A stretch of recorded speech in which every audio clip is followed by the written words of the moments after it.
pony therapy is amazing because a lot of the time people growing up with autism or with ADHD can feel a sense of judgment from society. They can feel quite self-conscious. They're told a lot that they're wrong.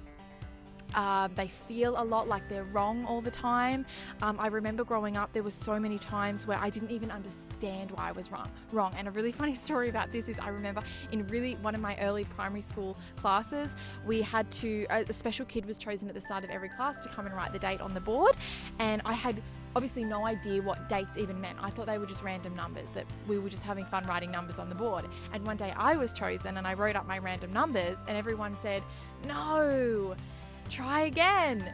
So I was like, okay, that's weird. I wrote up some other random numbers and I had to go and sit down, and another kid got to come and write up the date, and then they were applauded.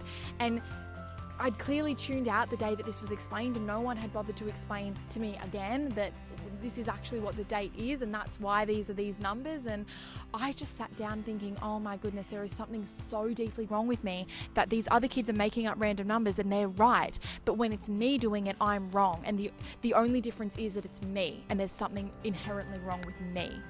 And so what's awesome about spending time with animals and doing the pony therapy is their love of their unconditional love and their positive feedback and their instant social feedback and the increase of endorphins. It is really good for our self-esteem. It is really good for our sense of self to feel that we are giving to an animal and that they're appreciating our touch and our brushes, and equally we're appreciating that interaction. So it's in a way a really positive social interaction for people and children who often can have negative social experiences.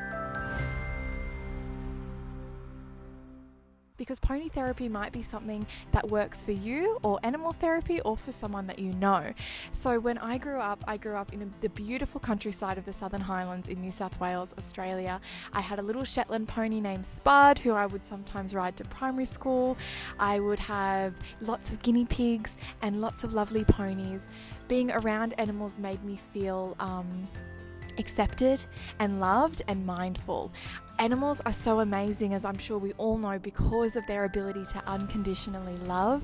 They also provide instant social feedback, which is awesome for neurodivergent people and kids in particular, because unlike humans who can sometimes feel something but convey something else on the outside, which can be confusing, and especially to neurodivergent people and to kids, but animals are very expressive and you know exactly what they're thinking and feeling, which can be really freeing to just be around when you're neurodivergent, and for anyone really at all.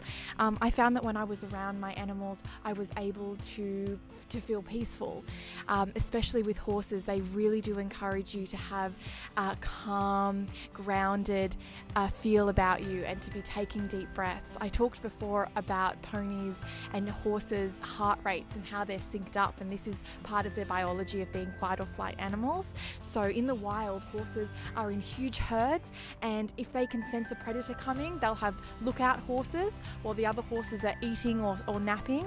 If a lookout horse spots or hears a predator, their heart rate will automatically increase, and then the rest of the herd's heart rate will automatically increase, and then they'll get ready to bolt away, and they'll all bolt away together. That's how they're able to bolt an entire herd in the click of your fingers.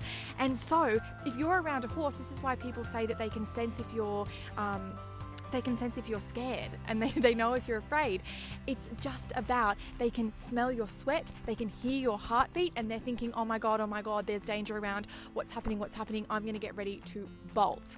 But if you're around horses and ponies and you're nice and calm and taking deep breaths, then they think, phew, we're safe here.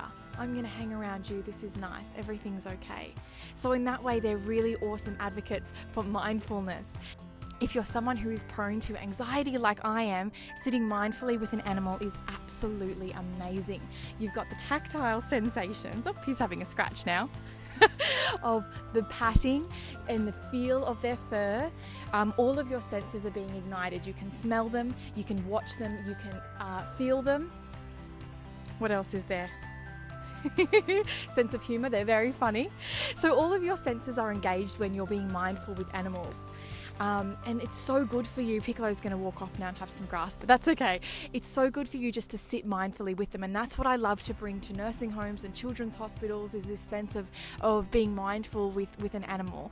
The ponies in particular are awesome at this, because especially when we go into nursing homes and with clients who maybe aren't as interested in participating in social events, if there's a little pony, or better yet, a unicorn coming to visit them, then they will be very engaged in what's going on, and they'll be wanting to participate, which will increase their exercise and their mobility.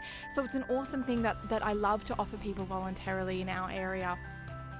So it has been life-changing for me. I love delivering it to other people. I love spreading awareness about it. Please subscribe if you're interested in learning more about me, Piccolo, and pony therapy.